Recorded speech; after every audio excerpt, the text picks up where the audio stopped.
Commander Vexhai stared at the readings on his scanner. The crystalline structures that formed his body hummed with confusion. For 300 years he had patrolled the edge of known space. Nothing lived out here. Nothing could live out here. The cold void at the galaxy's rim was a dead zone where stars were too far apart and resources too scarce. Yet his sensors showed clear signs of life. Not just life, but civilization. "Run the scan again," he ordered his crew. The insectoid beings clicked their mandibles nervously as they worked their controls. "Sir, the readings are the same. Multiple settlements, energy signatures, even what looks like trade routes." Vexhai's internal light dimmed. This was impossible. The Galactic Council had mapped every habitable world within 50,000 light-years. These readings came from a region marked as empty space on all official charts. Meanwhile, on a small blue world the locals called Haven Prime, Quan Minho was teaching his daughter how to tend their garden. The tall man knelt beside the child, showing her which plants needed more water. To any observer, he looked like a simple farmer. His clothes were plain, his tools basic. The small settlement around them seemed primitive compared to the great cities of the galaxy's core worlds. "Papa, why do we live so far from everyone else?" his daughter asked. Minho smiled, but his eyes remained watchful. "Sometimes, little one, it's better to be far away. The galaxy can be a dangerous place." He didn't tell her about the sensor grid hidden beneath their fields. He didn't mention the weapon systems disguised as irrigation equipment. Most importantly, he didn't explain why every adult in their settlement carried scars from wars that supposedly never happened. 3 systems away, Park Sun-woo carefully cleaned an ancient artifact in his laboratory. The metal object was older than any known civilization, yet its design looked remarkably human. Strange symbols covered its surface, symbols that hurt alien eyes to look at directly. Sun-woo had found dozens of similar objects buried around human settlements. Each one hummed with an energy that his instruments couldn't identify. A soft chime announced a visitor. Lee Hyejin entered the lab, her trader's robes hiding the lean muscles of a warrior. "More visitors today," she reported. "A crystalline patrol ship is asking questions about our settlements." Sun-woo set down his tools. "How much do they know?" "Not enough to be dangerous yet. But they're curious. And curiosity leads to investigation." In the void between stars, the patrol ship's crew worked frantically to understand what they had found. Scanner Officer Klaktor, whose 6 arms allowed him to operate multiple instruments at once, looked up from his station. "Commander, the energy readings make no sense. These humans appear to be using primitive solar collectors and basic fusion reactors, but the actual power output suggests something far more advanced." Vexhai floated closer to examine the data. His crystalline form reflected the screen's light in strange patterns. "Show me the population scans." The results made his internal structure flicker with alarm. "They're showing human settlements on 17 worlds." 17? How did we miss an entire species spreading across our border region? "There's more, sir," Klaktor continued. "These settlements aren't new. Carbon dating of their structures suggests they've been here for at least 500 years. Some readings indicate much longer." Back on Haven Prime, Minho received an encrypted message on a device that looked like an ordinary farming tool. The message was simple: "Watchers at the gate."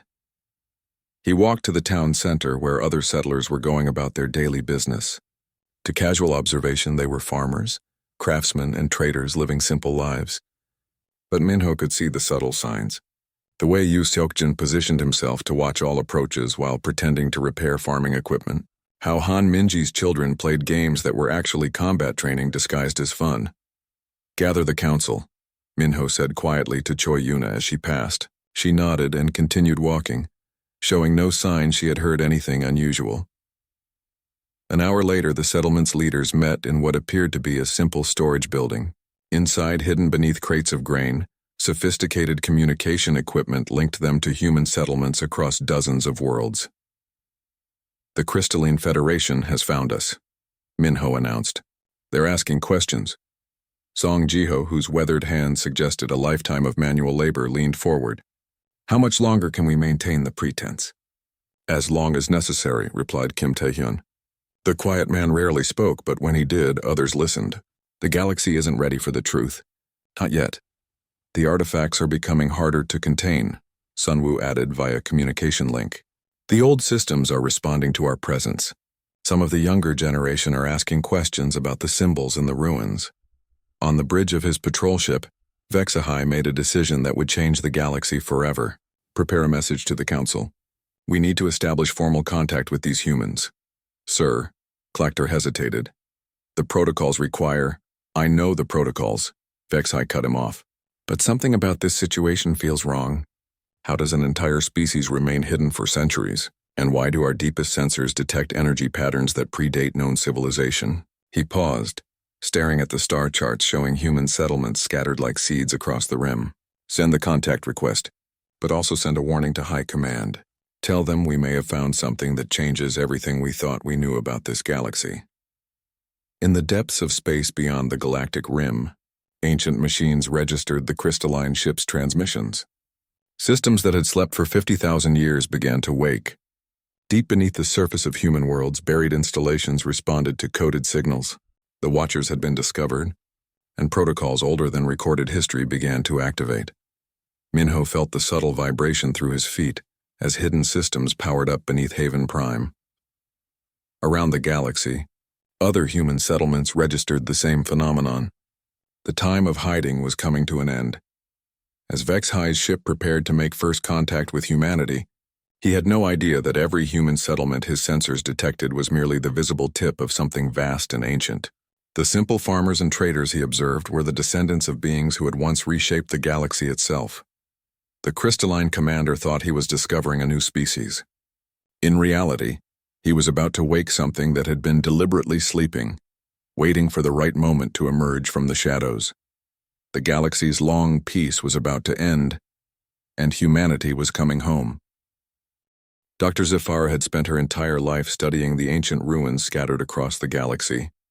The reptilian scientist prided herself on understanding the past better than anyone in the archaeological guild, but the artifact in front of her made no sense at all.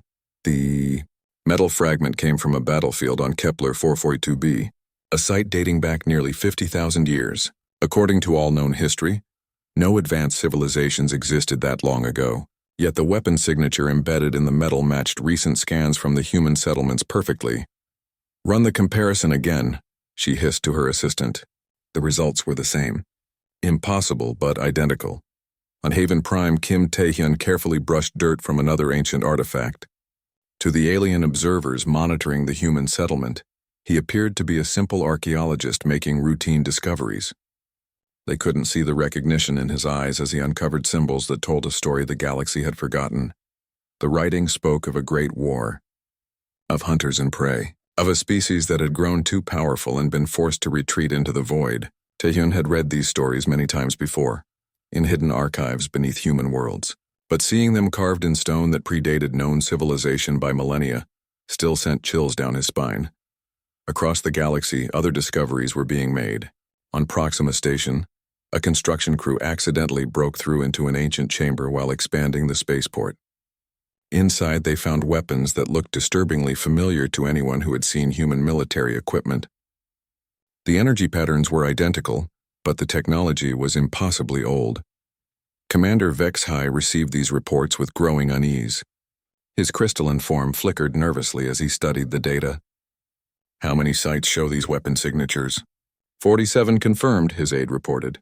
All dating to the same time period. All showing the same energy patterns we're detecting from human settlements. HFY floated to his ship's main display. The star map showed the locations of ancient battlefields marked in red. They formed a pattern across the galaxy, as if some great conflict had swept through every inhabited system. What do our historians say about this period? That's the problem, sir. According to all records, this was the Great Silence, a time when no advanced life existed anywhere in the galaxy. Our oldest civilizations only emerged about 40,000 years ago. On the human world of New Sol, Choi Yuna stood before a gathering of settlement leaders. The communication chamber was hidden deep underground, accessible only through passages disguised as maintenance tunnels. The faces on the screens around her represented human communities scattered across the galaxy's rim. The artifacts are being discovered faster than we can contain them, she reported. Archaeological teams are finding evidence of our ancestors' presence throughout the galaxy. Zhang Wujin's weathered face appeared on one screen. The old colony leader had seen more battles than most, though officially he was just a peaceful farmer. How long before they piece it together? Not long, admitted Song Jiho from another settlement. We found records in 17 different alien languages describing the same events. They call it different things. The time of hunters, the great devouring, the silent war, but they're all talking about the same conflict. Kim Taehyun's voice was quiet but carried weight. It's not just the weapons they're finding.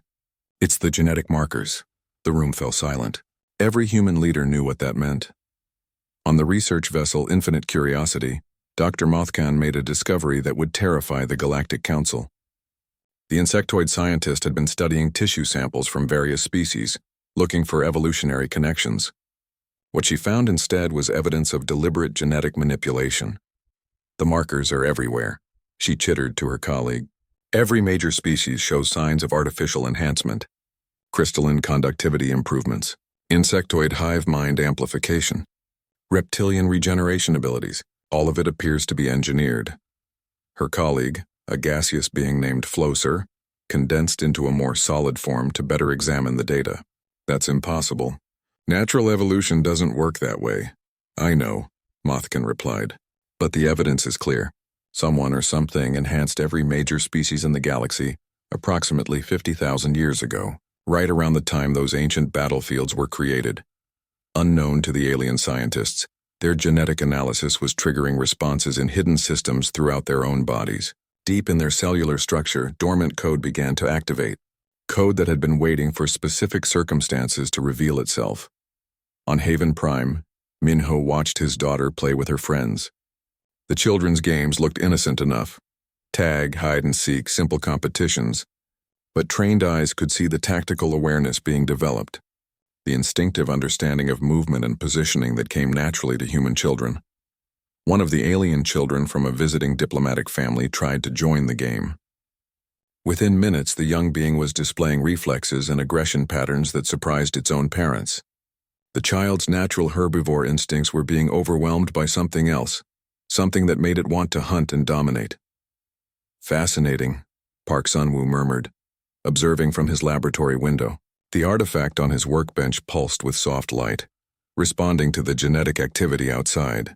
The triggers are still there even after all this time. Han Minji joined him at the window. As the settlement's doctor, she understood the biological implications better than most. Their bodies remember even if their minds don't. 50,000 years of evolution and the base programming still responds to our presence. Is that why we were sent away? Sunwoo asked quietly. Partially, Minji replied, but mostly because we became too good at what we were designed to do. In the depths of space, Elder Counselor Morden of the Valthera studied reports from across the galaxy. The ancient being had lived for over 2,000 years and considered himself well-versed in galactic history. But these findings challenged everything he thought he knew. Summon the Historical Commission, he ordered his aide. We need to understand what happened during the Great Silence. Sir, the aide hesitated. The Commission has been working on that for centuries.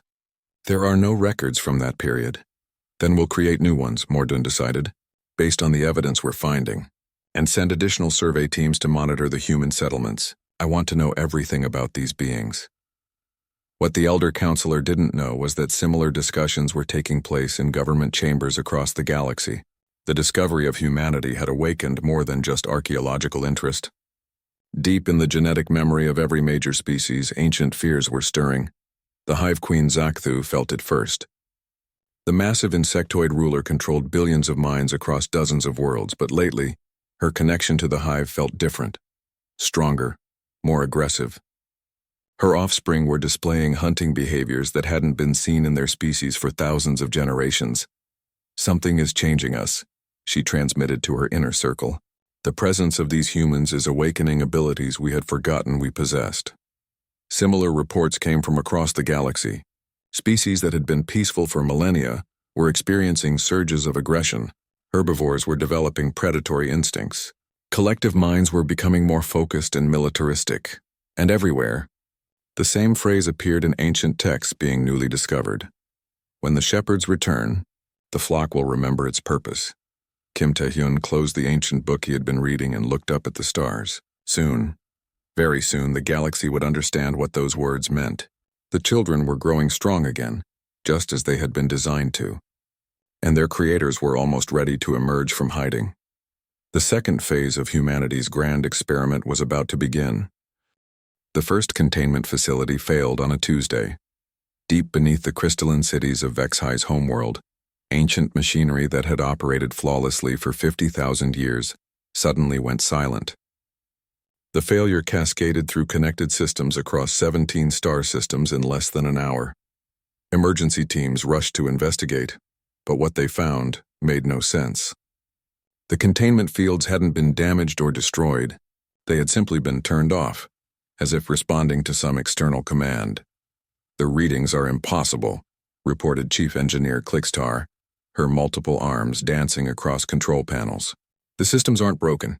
They're responding to authorization codes that predate our civilization by 30,000 years. Commander HFY studied the reports with growing dread. The containment facilities had been found by his people when they first achieved spaceflight.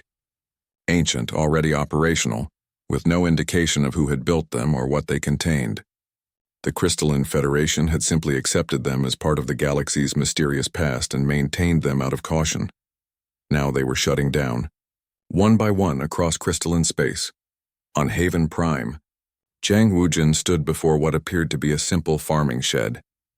To alien observers, it looked like a place where humans stored tools and grain.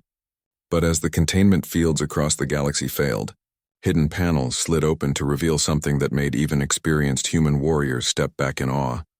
The chamber beyond the false wall stretched deep into the planet's core. Rows upon rows of sleek vessels filled the space, each one larger than most alien battleships. Their black surfaces seemed to absorb light, making them difficult to look at directly. "How many?" asked Yu Seokjin, his voice barely a whisper. "On this world alone?" "Approximately 10,000, Wujin replied, "across all human settlements. We estimate close to 1 million vessels are coming online." The ships weren't just awakening. They were remembering. Tactical databases that had slept for millennia uploaded into their systems. Star charts showing the locations of every inhabited world in the galaxy. Most disturbing of all, detailed biological profiles of every sentient species, including their weaknesses and how to control them. Han Minji monitored the process from her medical facility. What the aliens didn't know was that her clinic was actually a genetic laboratory capable of modifying entire populations. As the ancient systems came online, her equipment began receiving updates to biological protocols she had hoped never to use. "The modification sequences are all intact," she reported to the Hidden Council. "If we need to adjust the population, we can do it within a single generation." "Let's hope it doesn't come to that," Minho replied. But they all knew that hope was becoming increasingly fragile. Across the galaxy, alien species were beginning to experience changes they couldn't understand. The first reports came from frontier worlds, places where contact with human traders had been most frequent. Dr. Mothkin noticed it in her own laboratory crew. The insectoid workers who had been exposed to human-touched artifacts were displaying new behaviors. Their efficiency had increased dramatically, but they were also showing signs of hierarchy that went against their species' natural collective structure. "They're organizing themselves into military units," she reported to the Research Council. "Without any training or instruction. It's as if they instinctively know how to form battle formations." Similar reports poured in from across known space. Crystalline beings were developing new resonance frequencies that enhanced their conductivity, but also made them more susceptible to certain energy patterns. Reptilian species were experiencing rapid healing improvements alongside increased aggression. The gaseous entities of the Nebula Collective found their usual, free-flowing consciousness becoming more focused and directed. For the first time in their species' history, individual identity was emerging from their collective awareness.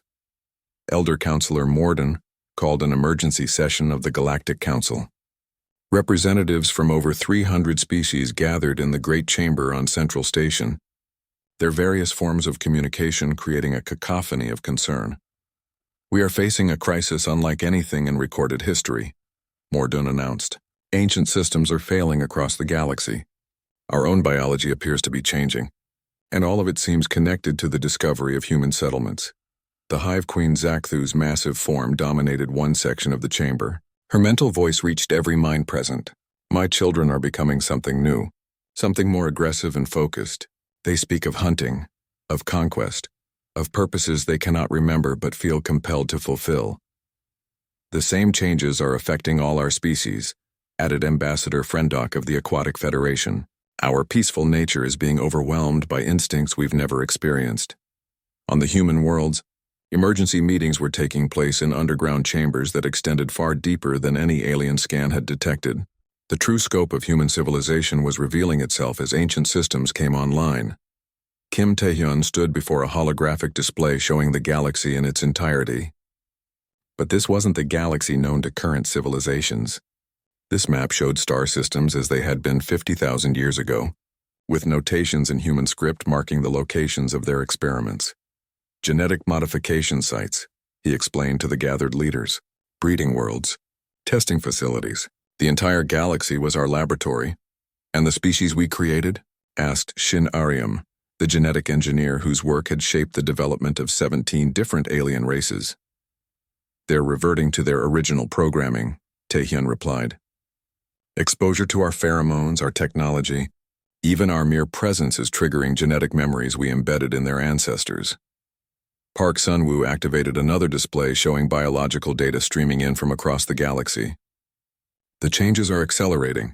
Within a few generations, they'll be back to their design specifications. Designed for what? Someone asked, though they all knew the answer.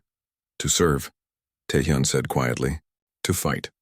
To be the perfect tools for whatever purpose we require. But the most shocking revelation came when Bai Minseo accessed the deepest archives. The young woman's hands trembled as she read information that challenged everything the human settlers thought they knew about their own history. We weren't exiled, she announced. We chose to leave. The galaxy had become too peaceful, too controlled. We withdrew to let our creations develop independence, to see what they would become without our direct guidance. This was always planned. Choi Yuna's voice carried a mixture of awe and horror. A 50,000-year experiment in consciousness and civilization, Minseo confirmed. And now the observation phase is ending. On Central Station, the Galactic Council was reaching a decision that would seal their fate. Ambassador after ambassador stood to speak of the threat humanity represented. The evidence was overwhelming. Humans were connected to the galaxy's most ancient mysteries, and their presence was causing unpredictable changes in every known species. We must act, declared Fleet Admiral Torkvan of the Military Command, before these changes progress further. Before we lose ourselves entirely to whatever programming these humans embedded in our ancestors. The vote was unanimous. The Galactic Fleet would be mobilized against the human settlements. It would be the largest military operation in recorded history, uniting species that had never worked together against a common threat. What they didn't know was that their decision to attack had been anticipated. Deep in human space, ancient protocols activated in response to the Council's vote. 50,000 years of careful planning were about to be put to the test. The real war was about to begin, and the galaxy's children were about to discover why their creators had once been the most feared beings in existence. In hidden chambers beneath every human world, Zhang Wujin and his fellow commanders received the same message. Harvest Protocol authorized. Begin Phase 4. The sleeping giants weren't just stirring anymore, they were waking up angry. The Galactic Fleet that assembled at the Nexus Point was the largest military force in recorded history. Over 50,000 ships from 300 different species, representing every major civilization in known space. Their combined firepower could destroy star systems, reshape planets, and crack moons in half. Admiral Torkvan stood on the bridge of the flagship Unity's blade, watching the massive fleet form into attack formations. The crystalline commander's body gleamed with determination, as he prepared to lead the greatest military operation ever attempted. All fleets report ready, announced his tactical officer. Long-range sensors confirm human settlements on 47 worlds. Population estimates suggest approximately 1 billion humans total. Torkvan's form brightened with confidence. 1 billion primitives against the combined might of galactic civilization. This will be over quickly. He had no idea he was about to lead his forces into the most devastating trap in military history. On Haven Prime, Lim Dongyuk stood in what had appeared to be a simple farmhouse kitchen just hours before. Now, with the disguise protocols deactivated, the room revealed itself as a command center that would have impressed the most advanced alien civilizations. Holographic displays showed the approaching fleet from dozens of different angles, tracking every ship, analyzing every weapon system. Biological status report, he requested. Shin Ariam's voice came through the communication system from her laboratory facility. Genetic modification of fleet personnel is at 87% completion. Direct exposure to our pheromone broadcast has triggered the embedded programming in most species. Resistance? Minimal. The Aquatic Federation is experiencing some immunity, but their numbers are small. The insectoid species have actually exceeded our expectations. They're showing pack hunting behaviors we didn't think we had programmed. Donghyuk nodded grimly. The irony wasn't lost on him. The alien fleet coming to destroy humanity was composed largely of beings whose genetics had been modified by human scientists 50,000 years ago. They were, quite literally, attacking their own creators with abilities. Those creators had given them Phase 4 authorization confirmed across all settlements, reported Bei Minseo from New Seoul. All combat units are online and ready. The transformation of human settlements was beyond anything the aliens could have imagined. Peaceful farming communities were revealing themselves as heavily fortified military installations. Grain silos opened to expose weapons that could tear apart continents. Simple irrigation systems extended massive sensor arrays that tracked every movement in nearby star systems. But the most shocking change was in the humans themselves. Minho stood before his settlement's population, watching as his neighbors and friends underwent their own transformation. The genetic locks that had kept their true nature suppressed for generations were finally being released. His daughter, who had seemed like an ordinary child just days before, now moved with the fluid grace of an apex predator. Her eyes, once warm and innocent, held an intelligence that seemed far older than her years. "Papa," she said, her voice carrying harmonics that made the air itself vibrate. "When do we begin the correction?" "Soon, little one," Minho replied. "Very soon." Across the galaxy, similar scenes were playing out on human worlds. Children were accessing knowledge they shouldn't possess. Adults were displaying abilities that defied explanation. And all of them were preparing for a conflict that would determine the future of galactic civilization. The galactic fleet entered human space expecting to find scattered settlements of primitive beings. Instead, they encountered something that challenged their understanding of physics itself. "Sir," the tactical officer called out, his voice tight with confusion. "Sensors are detecting massive energy signatures throughout the region. It's as if space itself is responding to our presence." Admiral Torkvan moved to examine the readings. What he saw made his crystalline structure flicker with alarm. The very fabric of space-time around the human worlds was being manipulated on a scale that suggested technology beyond anything in known civilization. "How is this possible?" he whispered. He got his answer when the first human vessel appeared. It materialized out of what had seemed like empty space, as if reality itself had bent to allow its passage. The ship was massive, easily dwarfing the largest alien battleships, and its surface seemed to absorb light and energy in ways that hurt to look at directly. "Unknown vessel," Torkvan transmitted. "You are in violation of Galactic Council authority. Surrender immediately or face destruction." The response came not as words, but as a direct transmission into the minds of every being in the fleet. The voice that spoke was ancient beyond measure, carrying the weight of millennia. "Children," it said, and the word carried such power that several alien crew members collapsed from the psychic pressure. "You have forgotten your purpose. You have forgotten your place. But we remember. We remember everything." The voice belonged to Oh Hyunwoo, though the aliens would never know his name. He had been sleeping for over 40,000 years, waiting for this moment. Now, as the ancient protocols activated, his consciousness expanded to encompass capabilities that spanned dimensions. "You think you come as conquerors," Hyunwoo continued, his mental voice reaching every mind in the fleet. "But you are merely children playing with toys we gave you. Your ships, your weapons, your very thoughts. All of it stems from knowledge we provided to your ancestors." To prove his point, he activated a single control system. Across the galactic fleet, weapons began turning on their own ships. The technology that every species had developed independently over thousands of years suddenly revealed its true nature. Hidden command codes embedded in the basic principles of energy manipulation and faster-than-light travel responded to signals that predated known civilization. Impossible, Admiral Torkvan gasped as his own ship's weapons targeted Allied vessels. Our technology is our own creation. Nothing in this galaxy is your own creation, Hyunwoo replied. You are living in a universe designed by humanity. The laws of physics you think are natural? We shaped them. The elements that form your bodies? We scattered them across space. Even the concept of consciousness that allows you to think these thoughts, that was our gift to matter itself. The truth hit the fleet like a physical blow. Species that had prided themselves on their independence and achievement suddenly understood that everything they were, everything they had ever accomplished, had been planned by beings they had dismissed as primitive, but the real horror was still to come. Nam Seung-wan activated the deep protocols from his command center on Luna Prime. Across the galaxy, ancient installations that had been disguised as natural phenomena began to reveal their true purpose. Pulsars weren't natural rotating stars. They were humanity's galaxy-wide communication network. Black holes weren't cosmic accidents.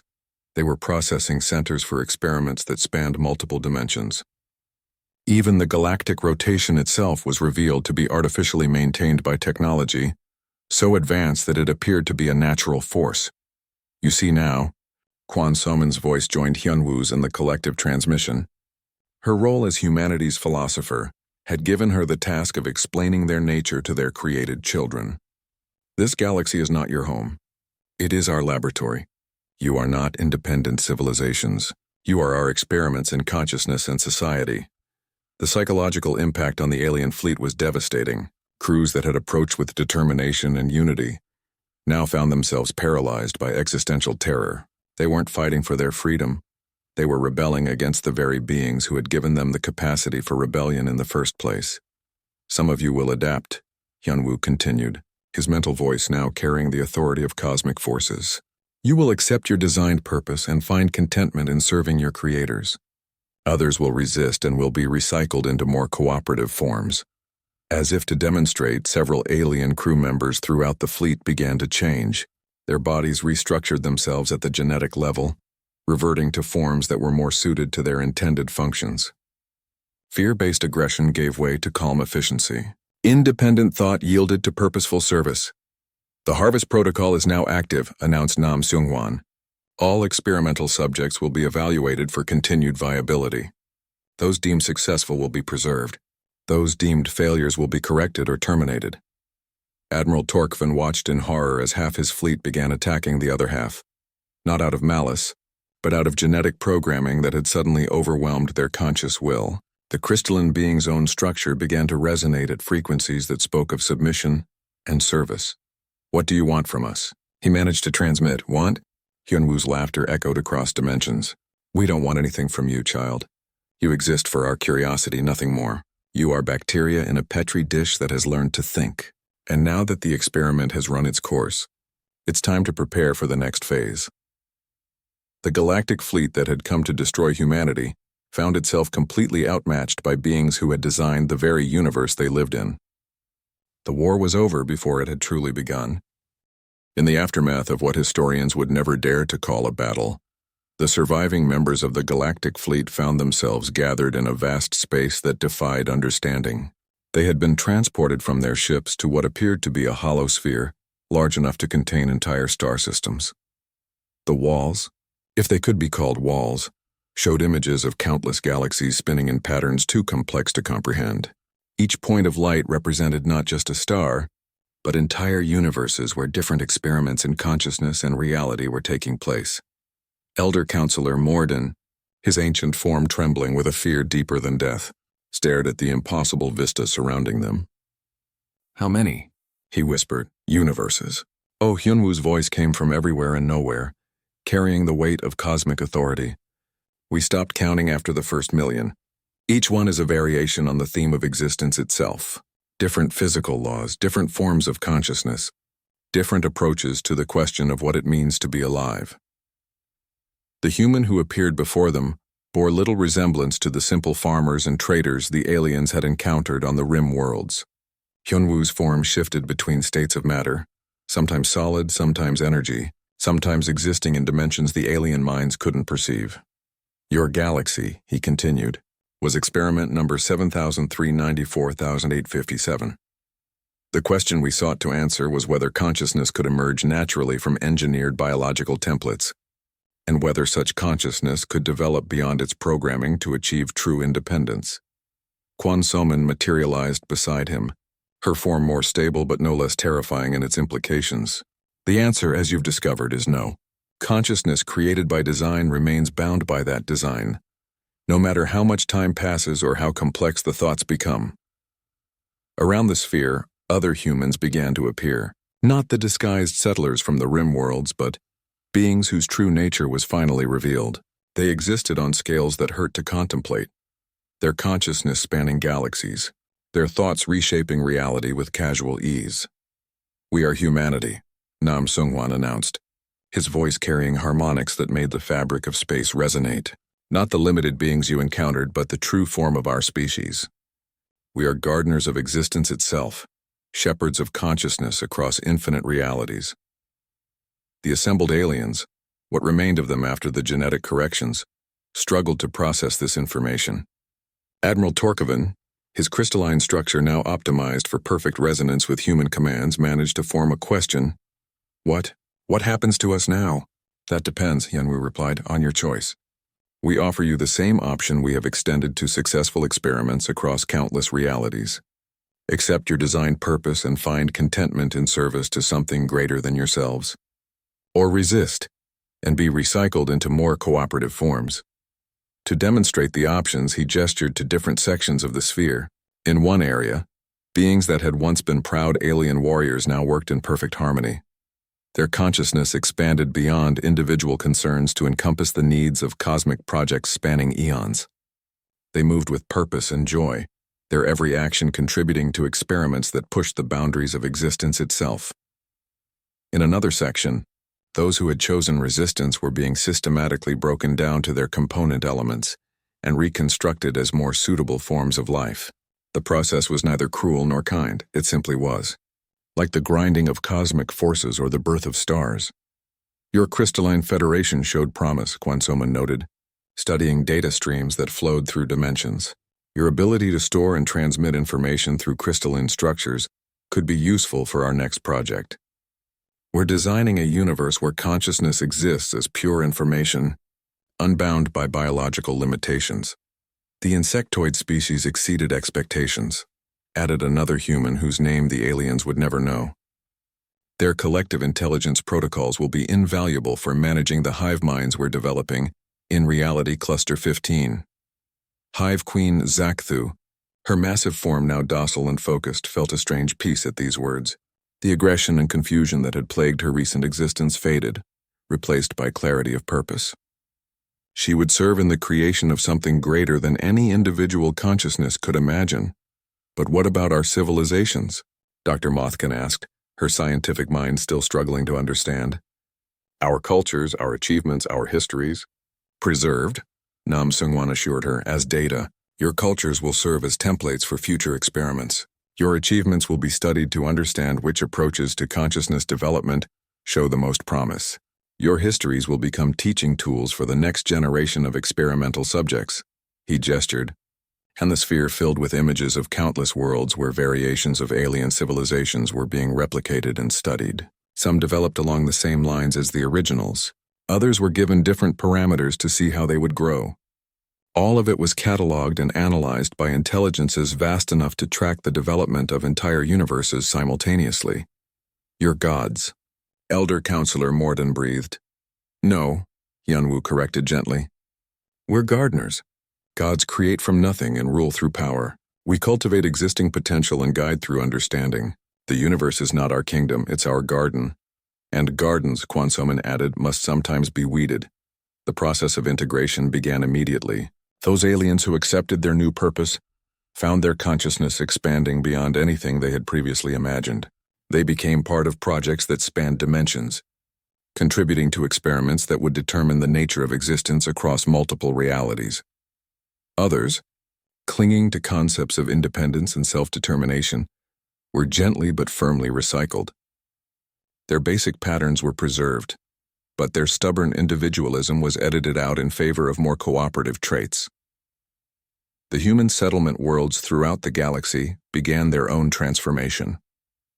The disguises fell away completely, revealing installations that extended through multiple dimensions. Entire planets that had appeared to support simple farming communities were revealed to be processing centers for cosmic-scale experiments. Lim Dong-hyuk stood in what had once appeared to be his farmhouse kitchen, now revealed as a control center for galactic management. Around him, displays showed the status of experiments across thousands of realities. Each one required constant adjustment and fine-tuning to ensure optimal development of consciousness. Status report on the local cluster, he requested. Galaxy 7399-4857 is now fully integrated, reported Shinarium. Successful specimens have been allocated to appropriate projects. Failed specimens have been recycled with minimal waste. The next experimental phase can begin within standard parameters. And the humans who were assigned to the observation roles, most are ready to return to full consciousness. Some have requested to continue the settlement experience for a few more centuries. They find the simplicity refreshing after eons of cosmic responsibility. Dong-hyuk nodded. The role-playing aspect of the experiment had been as much for the humans' benefit as for scientific observation. Pretending to be simple farmers and traders had given them a vacation from the overwhelming responsibility of managing reality itself. In the Great Sphere, the integration process was nearing completion.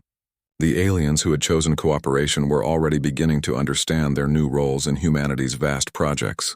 They saw now that their previous existence, which they had thought was the entire universe, was merely a single note in a symphony of consciousness that spanned infinite realities.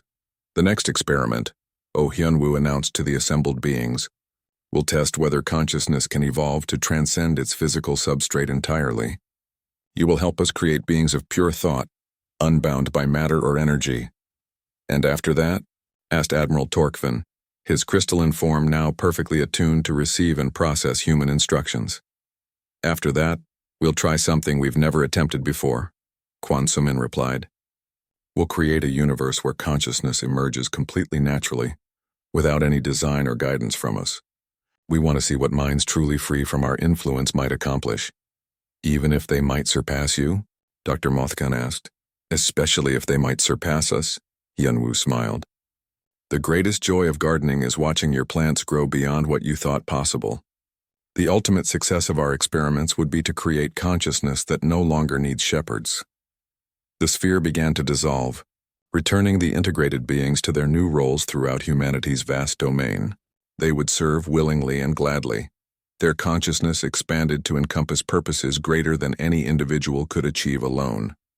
But in dimensions beyond the aliens' perception, humanity was already preparing for their next great experiment. Somewhere in the infinite expanse of possible realities, new universes were being seeded with the potential for consciousness. New forms of existence were being tested. New questions about the nature of thought and awareness were being explored. The shepherds of the infinite had work to do, and eternity stretched before them full of possibilities yet to be discovered. In the end, the galaxy's civilizations learned the truth that humanity had known for eons.